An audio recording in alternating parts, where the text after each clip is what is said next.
Hello दोस्तों, मैं Dinesh DV classes में आप सभी लोगों का स्वागत करता हूं।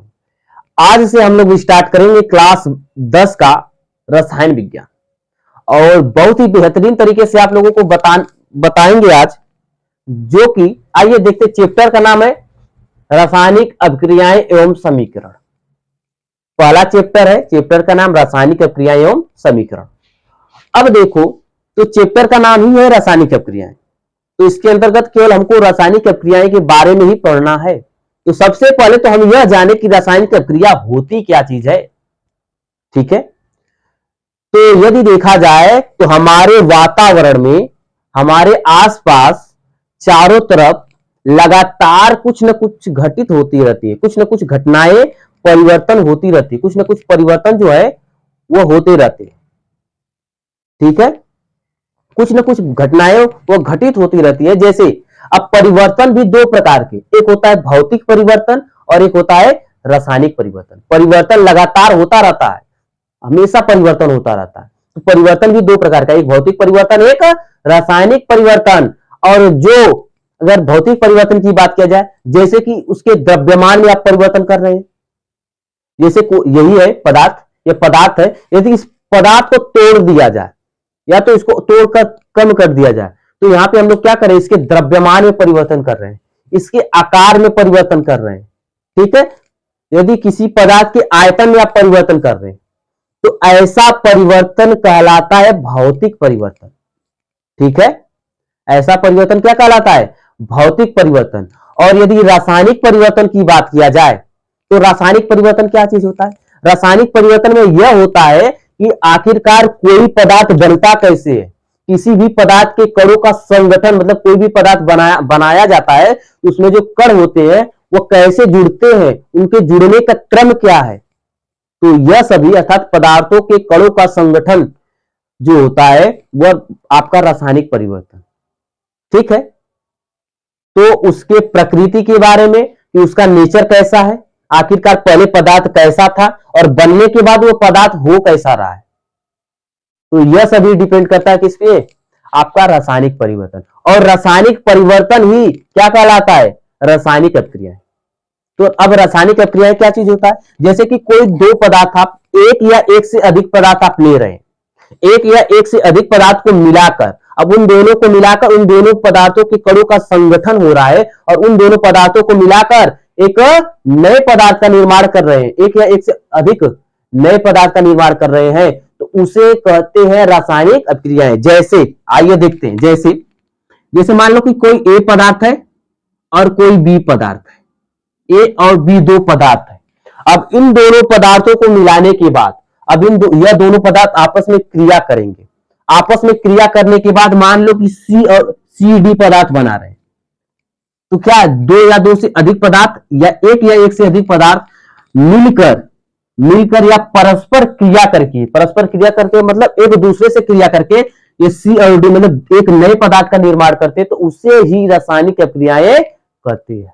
आइए देखते हैं परिभाषा। परिभाषा क्या है कि जब एक या एक से अधिक पदार्थ परस्पर क्रिया करके, परस्पर क्रिया करके का मतलब यह है कि एक दूसरे से क्रिया करके एक या एक से अधिक नए पदार्थ का निर्माण करते हैं, यहां पे आप लिख लेना, नए पदार्थ का निर्माण करते हैं, तो उसे क्या कहते हैं, रासायनिक क्रियाएं कहलाते हैं। क्या है कि एक या एक से अधिक पदार्थ परस्पर क्रिया करके या एक दूसरे से क्रिया करके नए पदार्थ का निर्माण करते हैं, उसे ही क्या कहते हैं, उसे ही कहते हैं रासायनिक अभिक्रियाएं। जैसे आप लोगों के बुक में एनसीईआरटी में बहुत ही बढ़िया क्वेश्चन इसमें पूछा है कि क्या होता है जब मैग्नीशियम रिबन को वायु की उपस्थिति में जलाया जाता है। तो मैग्नीशियम रिबन को यदि किसी भी चीज को यदि जलाने की बात आ रही है, किसी भी चीज को यदि जलाने की बात आ रही है तो क्या होगा, सुन लो, मैग्नीशियम रिबन आपका Mg है। यदि किसी भी चीज को जलाने की बात आती तो आप तुरंत समझ ले कि ऑक्सीजन लिया जाएगा। यदि एक चीज और बता दिया जाए कि यदि ऑक्सीजन न हो तो आग नहीं पकड़ेगी, आग लगेगी ही नहीं। तो यदि किसी भी चीज को जलाने की बात आ रही है तो आप यह जान ले कि वह ऑक्सीजन के साथ क्रिया ही करेगा। तो मैग्नीशियम को वायु की उपस्थिति में जलाया जाता है, तो वायु में क्या होता है, मैग्नीशियम आपका वायु में क्या होता है, ऑक्सीजन होता है ना। तो वह पहले जब वायु की उपस्थिति में जलाया जाता है तो पहले ऑक्सीजन से क्रिया करता है, और क्रिया करने के बाद अब होता क्या है देखो। अब आप लोगों को बताए थे कि जो mg फार्मूला बताना बहुत ही बेहतरीन तरीके से बताया, फार्मूला किस तरीके से बनता है। mg देखो, mg पे क्या +2 चार्ज, मैग्नीशियम पे +2 चार्ज होता है ना, और ऑक्सीजन पे -2 चार्ज होता है, ऑक्साइड आयन। और जब यह एक चीज और बताए थे कि यदि आयन समान हो तो यह आयन एक दूसरे से कट जाएंगे, तो बचेगा क्या, आपका बचेगा Mg, वो मैग्नीशियम ऑक्साइड। आई समझ में बात। आइए देखो, तो मैग्नीशियम ऑक्साइड को वायु की उपस्थिति में जलाया जाता तो क्या बनता है, मैग्नीशियम ऑक्साइड। तो आप कह सकते हैं कि जब मैग्नीशियम रिबन को वायु की उपस्थिति में जलाया जाता है तो क्या बनता है, मैग्नीशियम ऑक्साइड का एक सफेद चूर्ण। या कैसा बनता है, सफेद चूर्ण। इसको हम आपको प्रैक्टिकल की तरफ से दिखाएंगे। आप जाइए हमारे प्लेलिस्ट में, आपको एक शॉर्ट वीडियो मिलेगा जो कि इसको आप लोगों को बताए हैं कि मैग्नीशियम रिबन को जलाकर प्रैक्टिकल दिखाए हैं कि यह सफेद चूर्ण का आपको मिलता है। ठीक है, तो ये आपका कैसा मिलता है, सफेद चूर्ण। ये क्या है, मैग्नीशियम ऑक्साइड।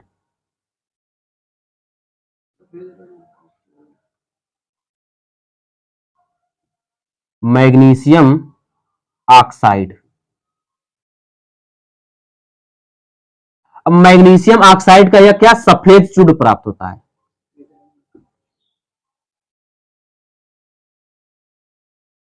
सफेद चूर्ण प्राप्त होता है।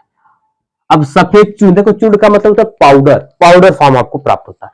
अब हम लोग आगे यह देखेंगे कि आखिरकार हमारे वातावरण में लगातार, हम तो यह देख लिए कि हमारे वातावरण में तो लगातार अभिक्रियाएं होती रहती हैं, लगातार होती रहती है अभिक्रियाएं। अब हम उसको पहचानेंगे कैसे, कैसे पहचाने कि रासायनिक अभिक्रिया हो रहा है। तो आइए देखते हैं, उसको हम बताते हैं। जैसे कि यदि कहीं आपको ऐसा देखने को मिले कि कोई ठोस पदार्थ हो और वह ठोस पदार्थ आपका द्रव में परिवर्तित होने लगे, या तो कोई ठोस पदार्थ हो वह गैस में परिवर्तित होने लगे, या तो कोई गैस पदार्थ आपका ठोस में परिवर्तित होने लगे, तो ऐसे परिवर्तन को, यदि ऐसा कहीं परिवर्तन हो रहा है तो उसे कहते हैं अवस्था परिवर्तन। ऐसा परिवर्तन हो रहा है तो अवस्था परिवर्तन। तो अवस्था क्या, ठोस अवस्था, गैस अवस्था और द्रव अवस्था। यदि आपको कहीं ऐसा देखने को मिले ठोस से द्रव में, गैस में परिवर्तित हो रहा है, और गैस से द्रव में, या तो द्रव से गैस में, मतलब ऐसा परिवर्तन आपको देखने को मिले, तो आप कह सकते हैं कि यहाँ पे क्या हो रहा है, यहाँ पे अवस्था परिवर्तन हो रहा है। तो यदि अवस्था परिवर्तन होगा तो वहां पे क्या होगा, वहां पे हम कह सकते हैं कि रासायनिक अभिक्रियाएं हो सकते हैं। तो रासायनिक अभिक्रिया की पहचान, तो पहला पहचान हम लोग कर सकते हैं, पहला किस तरीके से पहचान करेंगे, अवस्था में परिवर्तन। यदि अवस्था परिवर्तन हो रहा है तो हम कह सकते हैं कि क्या हो रहा है, वहां पे रासायनिक अभिक्रियाएं हो रही है। तो दूसरा है रंगों में परिवर्तन। दूसरा आपको पढ़ना है क्या, रंगों में परिवर्तन। यदि कहीं ऐसा आपको देखने को मिले कि वहां पे रंग, कोई किसी भी पदार्थ का, आपका मान लो कोई पदार्थ हरा है, उसका रंग हरा है, और धीरे धीरे वह रंग पूरी तरीके से रंग उड़ जाता है और वह जो रंगहीन हो जाता है। रंगहीन का मतलब कोई भी रंग नहीं, मतलब धीरे धीरे उसका रंग पूरी तरीके से समाप्त हो जाता है। अगर ऐसा कहीं दिखे तो आप कह सकते हैं कि वहां पे क्या हो रहा है, क्या हो रहा है, वहां पे अभिक्रियाएं हो रही है। जैसे वातावरण में देख लें, पेड़ और पेड़ के पत्ते देख ले, पहले जब निकलता तो हल्का भूरा रंग का होता है ना, और जैसे जैसे समय बीतता जाता है कैसा, हरे रंग, वह उस पर हरा रंग आता है, और फिर जब कुछ समय बाद और देखा जाता है तो वही हरा रंग, हरे रंग की पत्ती जो है वह पीले रंग में हो जाती है। तो वहां पे क्या हो रहा है, रंगों में परिवर्तन। यदि कहीं भी रंगों में परिवर्तन आपको देखने को मिले तो आप कह सकते हैं क्या हो रहा है, रासायनिक अभिक्रियाएं हो रही है। तो वो भी एक रासायनिक अभिक्रियाएं भी है। आगे आगे देखेंगे तापमान में परिवर्तन। अब तापमान में परिवर्तन का मतलब यह है कि कोई पदार्थ है, वह ठंडा पदार्थ है, धीरे धीरे उसके तापमान में वृद्धि होने लगी, मतलब कि वह धीरे धीरे गर्म होने लगे। तो जब धीरे धीरे गर्म होने लगे, या तो वह कोई गर्म पदार्थ है धीरे धीरे ठंडा होने लगे, तो आप कह सकते हैं कि वहां पे क्या हो रहा है, तापमान में परिवर्तन हो रहा है। अर्थात तापमान में परिवर्तन होगा तो हम कह सकते हैं कि रासायनिक अभिक्रियाएं हैं। आगे जो है गैसों का निष्कासन, मतलब कहीं से यदि किसी पदार्थ से गैस निकल रहा है, जैसे आप किसी भी पदार्थ को जलाते, कागज को ही जलाएंगे तो वहां से गैस निकलेगा, या किसी भी पदार्थ को जलाएंगे तो वहां से गैस निकलेगा। यदि किसी भी पदार्थ से गैस का निष्कासन हो रहा है, गैस निकल रहा है, तो वहां पे आप कह सकते हैं कि रासायनिक अभिक्रियाएं हो रही है। अगला है अवक्षेप का बनना। अवक्षेप का मतलब यह है कि कोई ठोस पदार्थ का निर्माण होना। यदि कहीं ठोस पदार्थ का निर्माण हो रहा है और ठोस पदार्थ बन रहा है तो आप कह सकते हैं कि वहां पे क्या हो रही है, रासायनिक अभिक्रियाएं हो रही है। तो आप 5 तरीका देख लिए, या तो रंगों में आपका अवस्था परिवर्तन होगा तो कह सकते हैं रासायनिक अभिक्रिया, रंगों में परिवर्तन होगा तो भी आप कह सकते हैं कि रासायनिक अभिक्रिया हो रही है, तापमान में परिवर्तन होगा तो भी कह सकते हैं कि आप वहां पे क्या हो रहा है, रासायनिक अभिक्रिया। यदि गैस कहीं से निकल रहा है, किसी भी पदार्थ से निकल रहा है, तो आप कह सकते हैं कि क्या हो रहा है, वहां से रासायनिक अभिक्रिया। यदि अवक्षेप का बनना और कोई ठोस पदार्थ बन रहा है तो वहां पे कह सकते हैं कि वहां पे क्या हो रहा है, वहां पे रासायनिक अभिक्रियाएं हो रही हैं। आ गई बात समझ में? इतनी बात समझ में आई कि नहीं आई? तो अब जो है आप लोग स्क्रीनशॉट ले, हम आगे बढ़ेंगे और बेहतरीन तरीके से बताएंगे। स्क्रीनशॉट लीजिए। रासायनिक समीकरण जो है, अब हम लोग देखेंगे रासायनिक समीकरण। तो रासायनिक समीकरण जो है, रासायनिक समीकरण होता क्या चीज है, यह चीज देखें। तो देखो, यह जो होता है कि आप लोग देखें कि रासायनिक अभिक्रिया, तो रासायनिक अभिक्रिया में भाग लेने वाले जो भी पदार्थ होते हैं, रासायनिक अभिक्रिया में भाग लेने वाले जो भी पदार्थ है, रासायनिक अभिक्रिया में भाग लेने वाले जो भी पदार्थ, जैसे कि आप यह लिखा था कि मैग्नीशियम धातु को वायु की उपस्थिति में जलाया जा रहा था, तो अर्थात वायु में आप ऑक्सीजन लेते हैं, तो मैग्नीशियम धातु को वायु की उपस्थिति में जलाने पर वह मैग्नीशियम ऑक्साइड का सफेद चूर्ण प्राप्त करता है, ठीक है, MgO। तो क्या है कि रासायनिक अभिक्रिया में भाग लेने वाले पदार्थों, मतलब भाग लेने वाले जो पदार्थ है, कुछ भी जैसे पदार्थ या तो अभिकारक हो या तो उत्पाद हो, ठीक है, मतलब या तो जो पदार्थ पहले है या उससे बनने वाले जो भी पदार्थ है। तो रासायनिक अभिक्रिया में भाग लेने वाले पदार्थों को उनके प्रतीकों का मतलब कि उनका संकेत, उनका क्या संकेत है, किससे उसको सूचित किया जाता है। जैसे मैग्नीशियम धातु है तो मैग्नीशियम को Mg से प्रदर्शित किया जाता है, और ऑक्सीजन गैस है, ऑक्सीजन गैस का सूत्र क्या होता है, O2। तो रासायनिक क्या है, अब उनके सूत्रों द्वारा ही तो प्रदर्शित किया गया है, और बना रहा है क्या, मैग्नीशियम ऑक्साइड। या मैग्नीशियम ऑक्साइड एक पदार्थ बना रहा है, तो इस पदार्थ को भी क्या, इस पदार्थ को हम सूत्र द्वारा प्रदर्शित किए। इस मैग्नीशियम ऑक्साइड का सूत्र क्या होता है, MgO। तो रासायनिक अभिक्रिया में जो भी पदार्थ या तत्व भाग ले रहे हैं उनके प्रतीकों, देखो मैग्नीशियम का प्रतीक है या ऑक्सीजन का सूत्र है, यह मैग्नीशियम ऑक्साइड बन रहा है। तो जो भी पदार्थ आपके है, भाग लेने वाले पदार्थ है, उनके प्रतीकों या उनके सूत्रों द्वारा ही प्रदर्शित करना, उनके सूत्रों द्वारा प्रदर्शित करना ही क्या कहलाता है, रासायनिक समीकरण। जैसे कि मैग्नीशियम धातु का यह प्रतीक है, ऑक्सीजन गैस का यह सूत्र है, और यह इससे मिलकर क्या बन रहा है, मैग्नीशियम ऑक्साइड। तो देखते हैं क्या है कि रासायनिक अभिक्रिया में भाग लेने वाले पदार्थों को, अब भाग लेने वाले पदार्थ कुछ भी हो, यह भी, और इससे बनने वाला पदार्थ जो भी है, ठीक है, भाग लेने वाले पदार्थों को उनके प्रतीकों, मतलब कि संकेतों, उनके प्रतीकों तथा सूत्रों द्वारा प्रदर्शित करना रासायनिक समीकरण कहलाता है। तो यह है रासायनिक समीकरण। रासायनिक अभिक्रिया में भाग लेने वाले पदार्थों को उनके प्रतीकों तथा सूत्रों द्वारा सूचित करना या प्रदर्शित करना ही क्या कहलाता है, रासायनिक समीकरण कहलाता है। आ गई बात समझ में?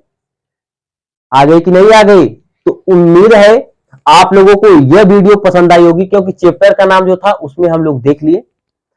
और यह वीडियो यदि पसंद आई हो तो ज्यादा से ज्यादा शेयर करें। आप अभी सभी अपने दोस्तों के पास शेयर कर दें, क्योंकि यह पूरे साल आप लोगों को हम साइंस जो है फ्री में पढ़ाने वाले हैं।